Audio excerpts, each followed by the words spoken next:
Many people believe that a desire for cleanliness is a sign of a mental disorder. I'm constantly cleaning everything, not complaining, though I do occasionally grumble quietly to myself. It's not that I strive for surgical cleanliness, I simply love harmony in my space. Is the urge for cleanliness an Apollonian quality? Yes, it is.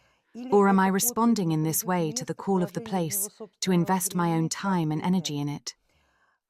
That's possible too, but a place would never ask you for something you're unable to give.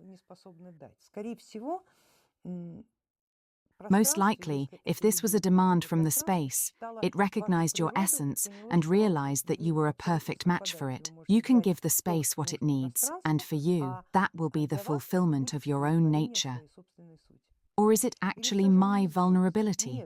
No, it's certainly not your vulnerability, especially if you're able to assess this yourself.